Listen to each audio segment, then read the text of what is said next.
Hi everyone, welcome to this live videocast over BlueJeans Primetime, the first in a series that will run throughout the summer. I'm Jeff Beckham from BlueJeans Network, and I will be your host today and moderator. Let me quickly introduce our hosts, go over a few logistical items, and then we'll get started. Today's session is going to be a quick, hard-hitting, 25-minute session with Q&A to follow.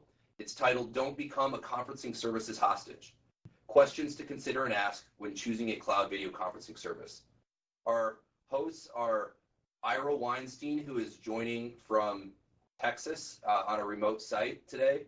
Ira is a senior analyst and partner at Wainhouse Research, a 20-year veteran of the conferencing industry, and he's wrote hundreds and hundreds of articles, documentations, and reports on these technologies. Rob Woods is the director of sales engineering at BlueJeans Network and a member of the founding team from early 2011. He's built an expertise in video conferencing in UC over the past 2 decades, and Rob is joining us from his home in Colorado. A few logistics to get out of the way quickly. Today's session is hosted on the BlueJeans Primetime event service. On the right side, you'll see a number of icons that you can click, hover over them to see what they can do, but specifically on the chat. Event chat, represented by the messages icon, is where you can communicate with all participants in the event, and moderator chat right beneath that is where you communicate directly with the moderator, who will be me, and no one else will be able to see it. At the end of the live presentation, during Q&A, you have the ability to go live over video and ask a question. The way you do that is look for the hand icon on the right side of your screen, request to go live, and the moderator will promote you up. You can ask the question live to Rob and Ira, and then we'll send you back down to be a viewer. With no further ado, let me introduce Ira Weinstein. Go for it. Yes, hi there. Thank you very much, and it's a pleasure to be here today.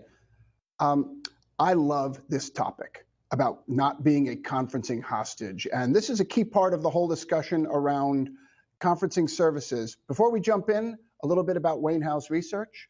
We are a research and analyst firm. We've been doing this for about 15 years, and we focus exclusively on conferencing and collaboration, just like this solution we're on today. Topic number 1, video conferencing services like those offered by BlueJeans are all the rage. Quick turn on, no upfront cost, no problems with scalability, no problems with management at all. It's all outsourced and it works beautifully. So we've got a lot of strength and a lot of growth in this area in the market. Unfortunately, it's also very confusing. There are a lot of technology terms, a lot of business models, a lot of areas that are simply difficult for customers or potential customers to understand. So all of these confusion points, is it scalable? How do I bring in smartphones, WebRTC, connectivity? This is slowing down adoption, and unfortunately, it's slowing down the benefit package a lot of enterprises could see from these kind of tools. So our question today is, how do we choose the best cloud service, video conferencing service for our organization? How do we make that choice and make sure it's the right choice the first time? Now, the good news here is it does not have to be so hard. All right, this is not rocket science. The tools exist to support any location, any device, and any network. Right? Today, I'm in the field over Wi-Fi on my Mac. Right? Rob is on his system in his home office. You can do these things from anywhere. What matters here is making the right choice based on the things that matter to your company. All right? And it's important, just because it's a service doesn't mean you can choose recklessly. You need to put your team on the right solution and the right service so we don't disrupt them later. That's the important thing. Now, when making this choice, we need to look beneath the surface, because the reason to choose one service over another is often hidden to the naked eye, right? Sometimes it's obvious, but in other cases, it's things you can't see from the website, things you can't see from the specifications or from a price list. You need to ask the right questions and look at it from the user perspective, not the technology perspective. And I love bringing up this point here on the bottom, that the key difference today is typically not video and audio quality. So a video service where video quality is not the #1 selection point. Big change in the industry. So with that, let's jump into how we make responsible decisions about our video conferencing service. Number one, and I love this topic, I've presented on it before, is the service really a cloud? Or is it just a box someone put in a rack and is selling access to it? And there's a quote here from Owen Swart, which I really like, which is connecting an internal solution to the web and calling it a cloud is a bit like waterproofing a truck and calling it a submarine. It might work, but it's kludgy at best and has a lot of duct tape around it. So question number one, is it a cloud solution? Was it designed that way? All right. And we look at a cloud within this context as a hosted service powered by technology in numerous locations that create a service fabric. And that's a big term for us, a coherent service fabric. Okay? It doesn't matter where you are. It doesn't matter which server you're connecting to. You're on the cloud. You're in the service fabric. And most of the time, cloud service offerings like this were designed that way from the get-go. They were built to be a cloud service offering. Question number two, is it an inclusive or exclusive service? Inclusive to us means everybody can connect. It takes standards-based systems, any video system, mobile devices, any network, even internet browsers. I'm on a browser today, and it's working beautifully. And we also like to think about audio dial-in numbers around the world. So the concept here is not so much a technology discussion, it's making it easy for people everywhere on any device to connect to the service and participate in the meeting. So we call that a little internet hug here, bring everybody into the meeting. Moving on to question number three. Does the service simplify the discussion? Let's be clear, video conferencing and the services are a tool to get people together. The discussion should not be about the complexity of the video conferencing. So these tools need to make it easy for users to connect and participate. And there's an interesting point here. We like to ask, does the solution or service provide guidance for the users or just tell them a destination? It's like telling you I'll meet you at a restaurant or giving you step-by-step directions to get there, all right? One is hand-holding, the other is just telling them to do something and hoping it works. And we need to consider not just our people and not just the people using it every day. We need to consider people who've never used it before and people who use it once a week, once a month, once a quarter. And what's important here is the only way to know is to test it. Be a user, play with it, and decide for yourself how easy it is for you and your team. Hands-on is a must here. Next topic, we need to think about workflow and preference. All right? People use tools that they like, that they're comfortable with, and that adapt to what they do for a living. For example, I live and breathe in Outlook and Exchange. All my calendaring lives there. So tools that can allow me to schedule from within Outlook, launch calls or click into meetings from within Outlook, or access my portal from within Outlook are very helpful to me. Other things would be customizing the look and feel and configuration. For example, when someone joins before a host, does the meeting start or not? Can I change my own settings inside the portal? Can I support scheduled and ad hoc meetings? Because I do a lot of both. Can I invite people easily, whether they're internal or not? And could I add someone to the meeting quickly? This is about workflow and preference. And again, users use what's comfortable for them. And if they choose it, they'll like it. So we need some personalization and preference in a powerful service. Now, once I'm in the meeting has started. Key question here, and this is what a lot of people focus on, is the experience what I need? And first question, does it start off perfectly and meet my needs? Is the default experience good, or am I customizing from day one? All right, if I'm bending the service too much, it might not be the right one for me. But then you ask, what can I tweak and change to make it my own? Can I change my view? Or better yet, can I change the experience that others are having in case they're having issues or problems? Can I control the layout like we're doing in this meeting today to keep people out of trouble during the meeting? Kind of the save a meeting kit, if you will. All right. Do I have the information I need during the session to know who's speaking, to know who's sharing content? And then, of course, how easily can I access the most important controls? Having a mute option in a service is wonderful, except if I can't find it or get to it. So this is hands-on work again, everybody, but it's hands-on from a can I make this my own meeting experience? That's what you want to do for number 5. Number 6, so now we're going to get to the admins here. A good service to deploy for an organization allows us to give flexibility where we want it, but maintain control and security where we need it. It's an important combination. So we need centralized management. The last thing we want are tools where each user is totally independent and we have no idea what they're doing. So we're looking for tools with centralized tools for creating and managing accounts, defining settings by users, by company, or by department. For example, maybe everybody in the company has recording disabled except the HR team because they always record all their sessions. You'll have an option to do that centrally to make sure it works. And then analytics, which is a hot topic in our industry today. And for us, to clarify, analytics is more than just usage data. It's real data that lets me solve real problems. And you can see in that bottom right chart here, we can look at network performance, video quality, all these things that tell us not just if they connected, but did they have a good experience that let them get the job done.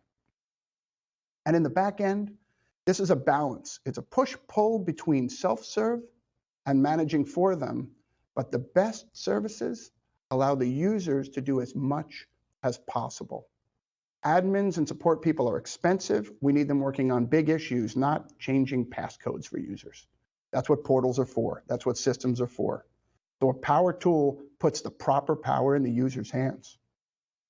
Okay. Number 7, does the financial model work for you? And what we suggest here is please consider the total cost and don't get lost in website pricing.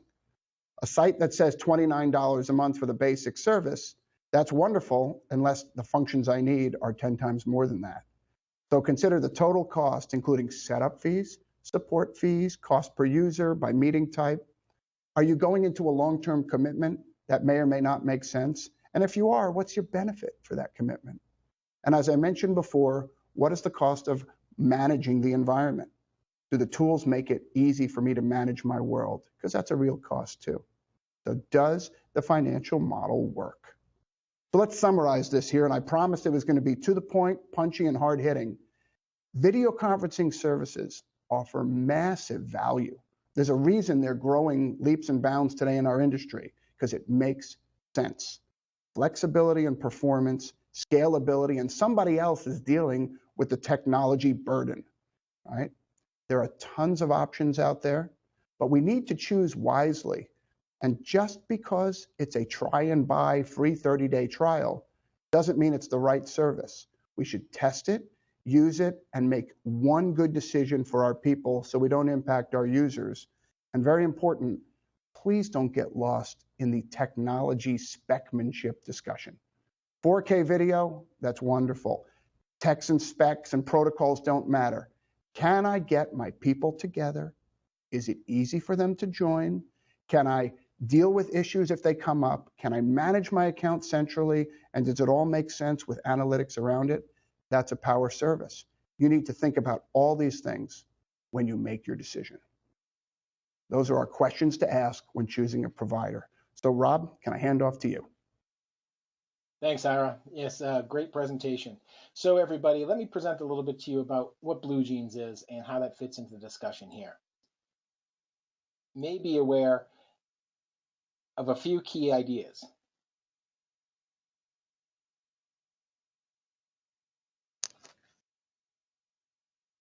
Our service is a true cloud distributed service, which means we've got points of presence across the globe. Now in this solution, it's not just one single server sitting in some service rack somewhere in a different POP somewhere. These are actually distributed architectural systems that we've built from the ground up that allow us to easily connect regardless of where you are.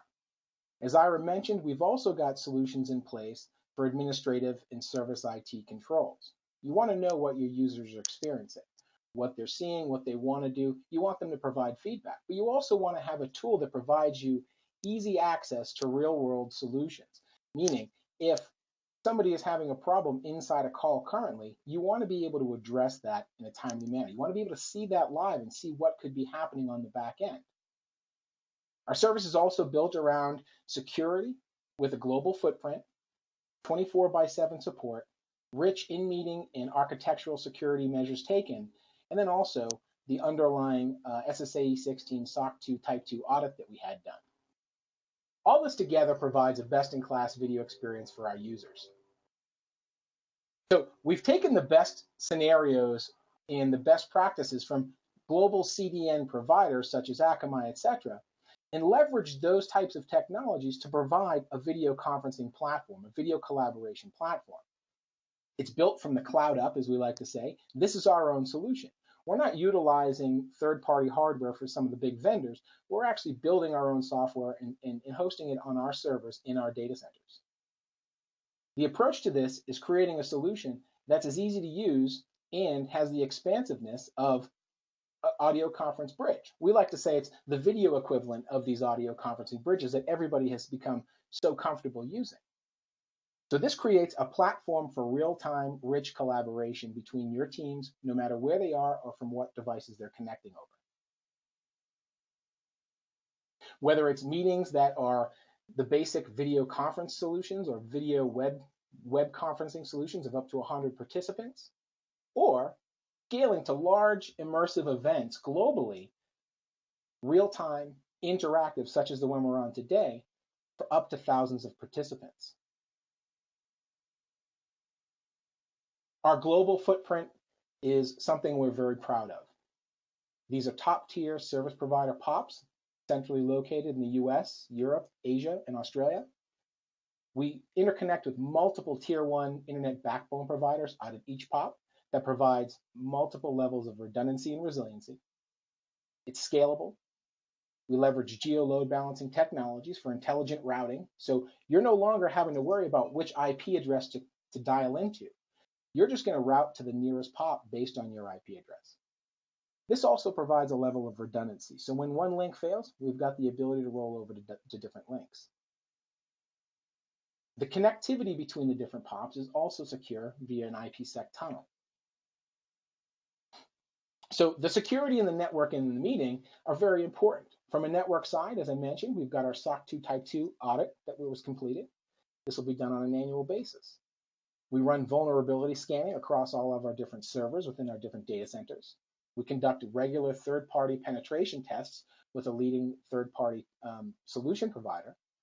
And then we also have all of our routers, firewalls, load balancers, and different servers throughout our systems configured to mitigate different types of common DOS attacks. Within our network operations team, we also run a lot of log analysis and real-time alerting so that when problems do arise, they're on hand right away. We don't have to worry about sending somebody out, check on the servers daily. We're actually doing that real time throughout the day.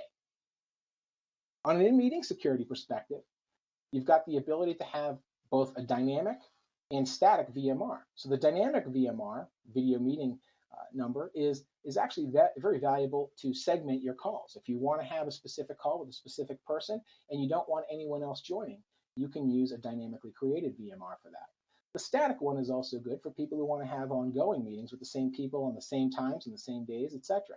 It's your video phone number. You've also got, from a moderator perspective, the participant removal tool. This allows a moderator to remove any participants that he or she might think should not be in the meeting. On the side of the screen, you'll actually see a roster that lists everybody who's in the meeting, and should a moderator decide, I want to remove a specific person, they're able to do that. Once they are removed, or once you have all the people within your meeting that are supposed to be there, you've also got the ability to lock that meeting out so that no one else is then able to join until you unlock and let them in. We've also got some table stakes features as well. Audio and video mute, so when someone is speaking in the background creating disruption, you've got the ability to mute their audio or mute their video if needed. All of this is underlined by the security standards-based of AES encryption. So no matter what devices you're connecting from, you've got the ability to encrypt. We've also got a number of management and analytics tools that Ira had alluded to. We've got service intelligence and visibility through our command center.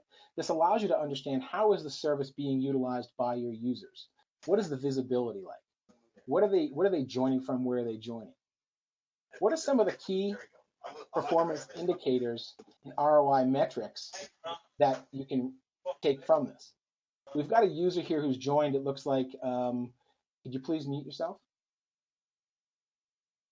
These measurable KPIs are actually very, very key in understanding the success of the tool that you're rolling out to your user base. This tool, this command center tool, also allows for customizable time frame analytics. So users can go ahead and take a specific snapshot of a specific time frame and say, I want to see what the meetings were like for this past week or this past year, etc. You're able to actually drill down into what you have as a robust meeting history. You've got full control of your deployment. You'll be able to see who's using it, when they're using it, how they're using it, provisioning user accounts if you need to. You can also set it up to have self-provisioning accounts by users based on your domains.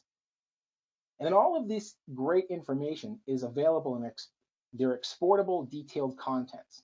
So if you want to look at the endpoint type distribution, how are your users joining? You can export that into spreadsheets, etc. So very rich as far as an analytics tool goes. As Ira mentioned, some of what you need to really view on, and probably the most important part of this, is your users' feedback. A solution's only as good as what the users who are using it say it is. So being able to look at feedback summary at the end of every meeting, users are given the opportunity to rate the solution, rate the meeting on a scale of great, good, down to poor. This helps you monitor the performance of all these meetings. These can be past meetings or these can be real-time meetings. It also helps you identify problematic network segments or possible user training opportunities.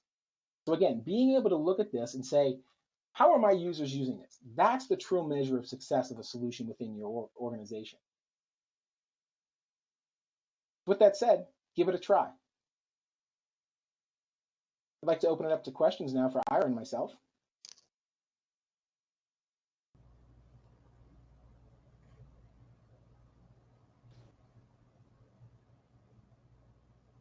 Hi, Rob. It looks like we have a few people that are hoping to go live and ask you a question. Give me 1 sec here to promote them in.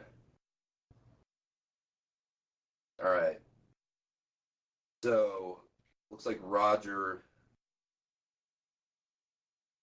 Okay, so we have a question here on what is SOC 2 compliance. Can one of you guys just explain in more detail what exactly that means?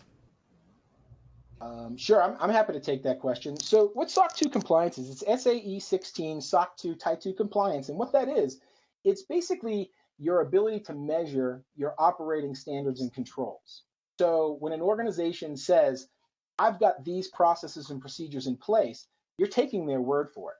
The SOC 2 Type 2 organization or audit basically requires cloud providers and other service providers to list out all kinds of different operational controls, such as hiring practices, network analytics, types of mitigation points, or real-time recovery.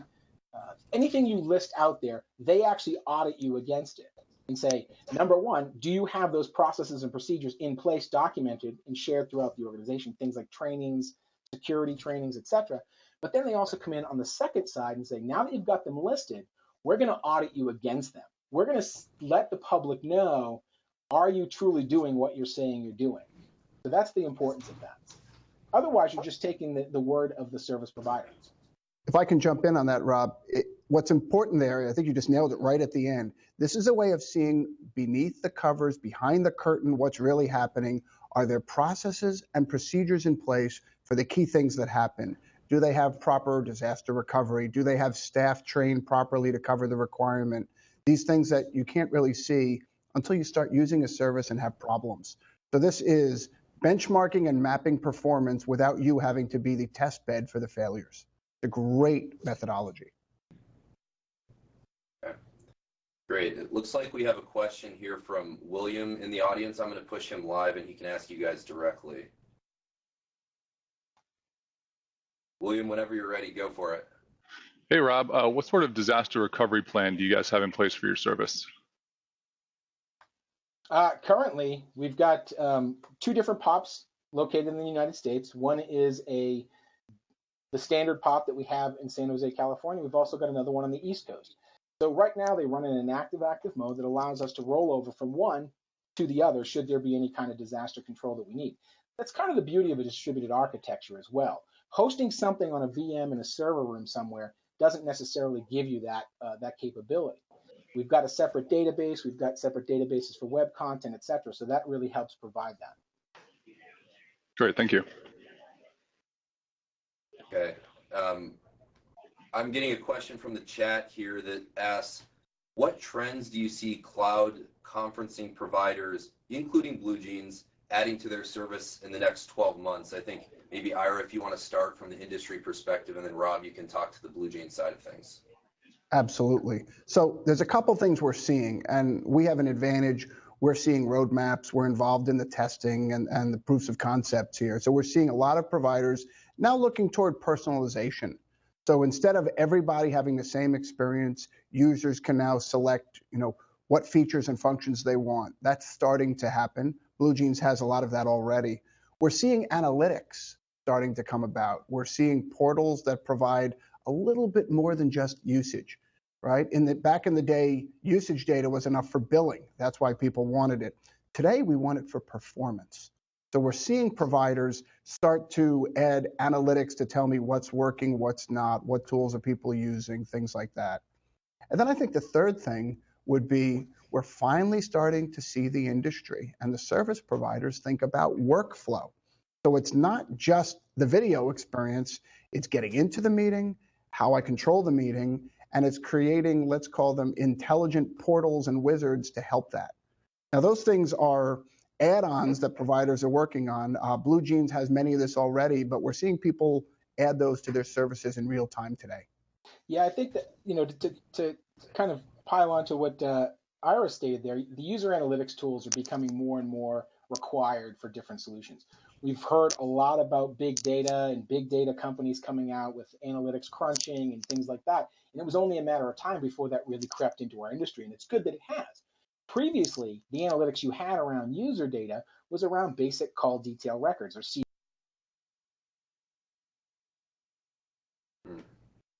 We needed to see a little bit more about what users were doing, how they were doing it, where they were doing it from, and what the overall experience was.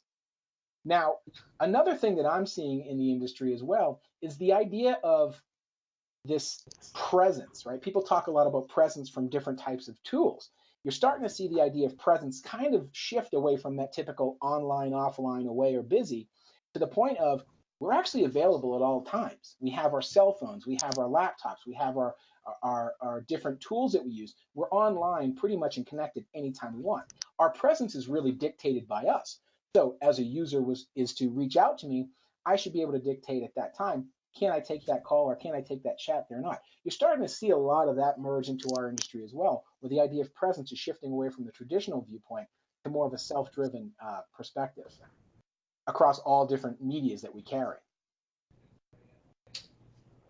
Okay, thank you guys. We got a few more questions here.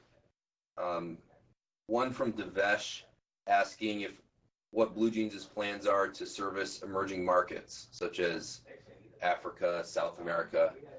Rob, why don't you go for that one? Yeah, I think that's a great question. And one of the biggest things about our network is its global presence. Now, just having different POPs centrally located across different globes, that sounds great, but it's the service providers you're able to interconnect with that really define that. Okay, so we're partnering with some of the top tier internet backbone providers that pretty much everybody will know if we were to rattle them off.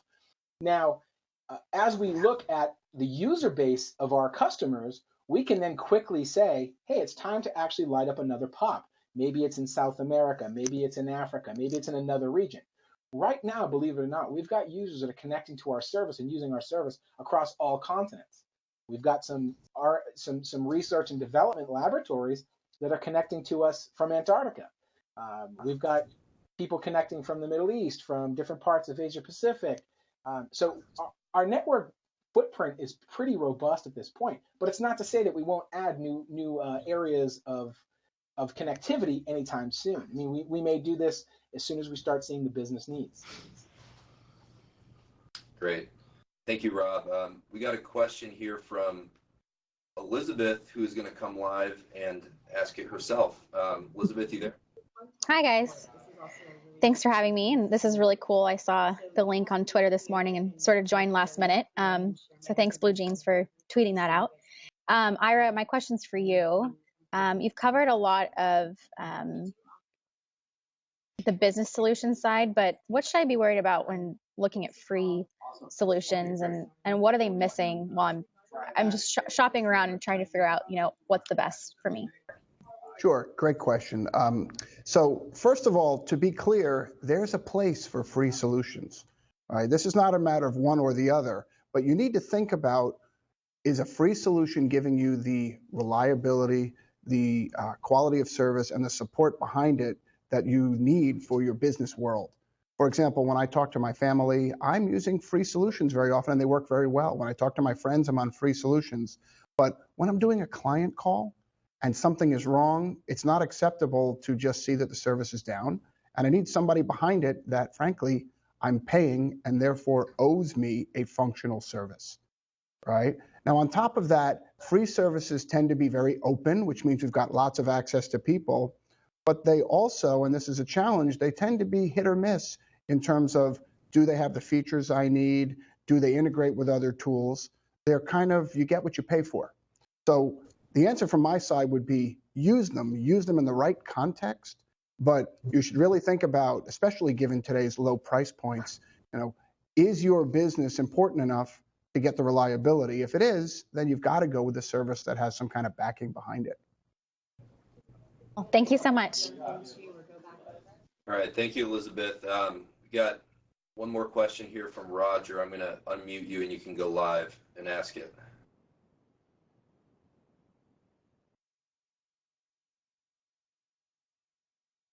Roger, we're not hearing you. Can you guys hear me now? Yeah, there you go. Wonderful. Well, thank you so much for a great presentation. I have just one question. We're kind of looking at this right now in my organization, and we have a lot of hardware infrastructure that we've invested in. We have an MCU, we have several room systems, and I'm just wondering, are we going to be able to use that in conjunction with the cloud service? Is it something where we would go completely to BlueJeans? I'm just curious to know, how easy it is in your experience to have an organization transition from a hardware infrastructure to a cloud-based solution like BlueJeans. Why don't you field that from the BlueJeans perspective? Sure, I can absolutely field that. I mean, I think when we set out to do this, we didn't look at this as necessarily a rip and replace type of solution. We've certainly had customers who've spent millions of dollars on hardware infrastructure, and it definitely has its place. There are users that really need a very strong room system type environment. We've got other customers that have MCUs that they've been using from some of the big players over the past few years, and they're just reaching the end of their life cycle. And they say, how do we go ahead and migrate away from that? The migration is something that's really up to the company, right? We can certainly interconnect with any of those solutions, but over time, what they see is that transition from the user base. Again, it's about the user base and how they want to use the tools. They might find it easier to connect over a BlueJeans session from a browser than necessarily dial into an MCU of some sort. It also, the IT organizations start to look at this and say, I no longer have to manage boxes. I can start managing people's experience, people's expectations, the things that really matter more. Managing the ones and zeros is kind of a finite world. But when you start integrating into your user's experience, the jobs of the IT organization become that much more important and that much more strong. So, to answer your question, Roger, I guess the idea of migrating away from one solution to another, it can be tricky. That's kind of the challenge of when you invest into a solution. Look at what you're investing in. Are you investing in hardware that needs to continuously be maintained and then needs to be updated with new versions of different hardware, versus can I look to a solution that's just kind of maintained on the back end by the service provider without me having to do anything? That's really where a lot of the power comes in. So you're looking at a CapEx versus an OpEx type approach. I don't know If I can jump in. Yeah, absolutely. If I can jump in on that, Roger, I think you're asking the right questions. And what we see with end user organizations we support is there's usually a trigger. You've been supporting this internal environment for a long time, and it's working or it's not working, and you've spent money on it, and you know how to use it, and your users are accustomed to it. And then suddenly you're opening up mobile, BYOD. And now suddenly you need to do a massive investment in expanding the environment, or the workflow may not be right, or you want to add audio to it or add new features that aren't there. So there's usually a trigger that says the box is still functional, but I have to invest a lot more. And at that point, you start asking yourself, are you a video conferencing provider, or are you an organization that does something else to make money? That's usually the trigger we see.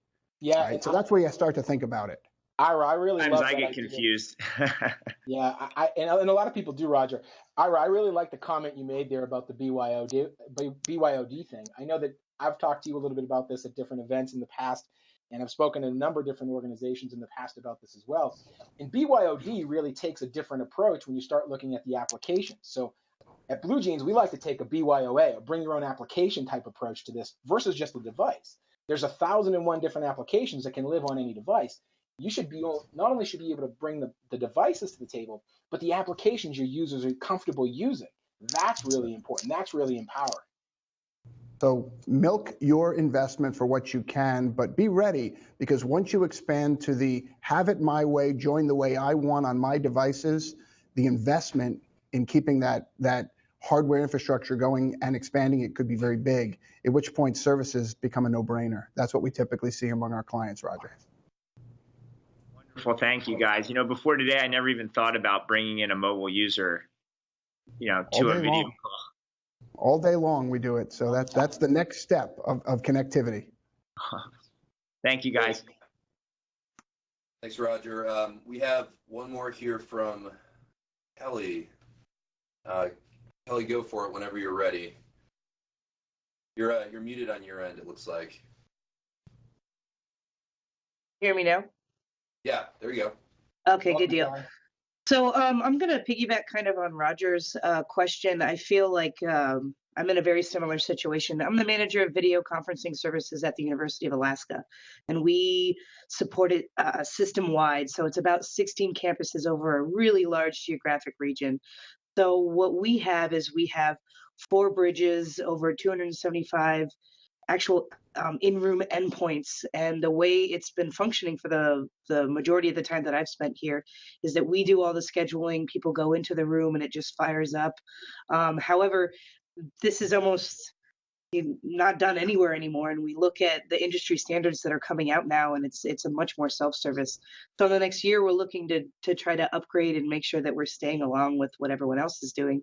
But I'm just looking for some advice on how to be able to stay afloat, I guess, in this new wave without impacting the quality on our users, on our instructors, teachers, administrators, but still stay relevant. I don't know if you guys have any advice or if you've seen anyone that's gone through the same thing. Rob, why don't you start and then I'll kick in afterwards. Sounds great. Sounds great. Kelly, great questions, and certainly can feel your pain. Some of the organizations I've worked with in the past over my career have had very similar experiences. A lot of things change around them very rapidly, and the idea of don't fix it if it's not broken might not apply here, right? It's not that it's not broken. It's going to change so incredibly rapidly that at the point where you have to make a change, it's going to become very costly. So I would say this. I mean, I think some of the things to keep aware of is user experience and empowerment. You're right. It's a much more self-service model now, and people expect that. I don't want to have to call a receptionist or a meeting administrator to say, hey, I want to talk to Ira today, or I want to talk to somebody from AcmeCo.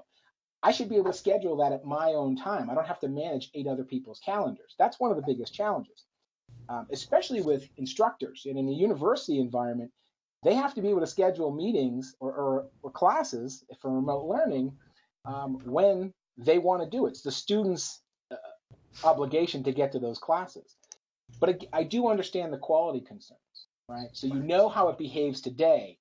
What happens if you transition to a service provider type model and then the quality starts to go away? Really leverage the service provider to say, I need you to give me a deep technical dive on what I need to make sure this is nailed up and working rock solid and flawlessly. Again, user expectation and user empowerment are the biggest pieces here. Right? You want to make sure that they're able to do this, but under their expectations. It has to work the way that they want it to work, or it won't get used, and then the investment's out the window.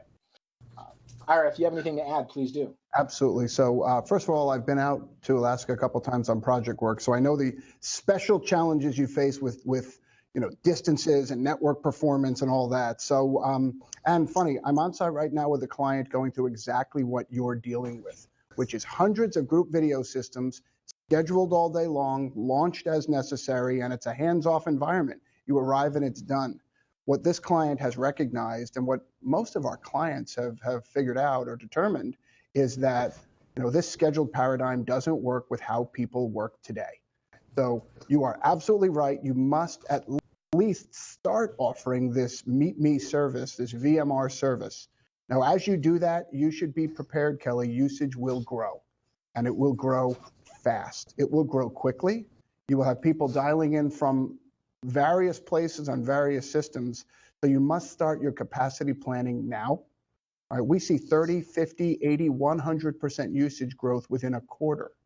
This is not over a period of 2 years. This is real-time, fast growth.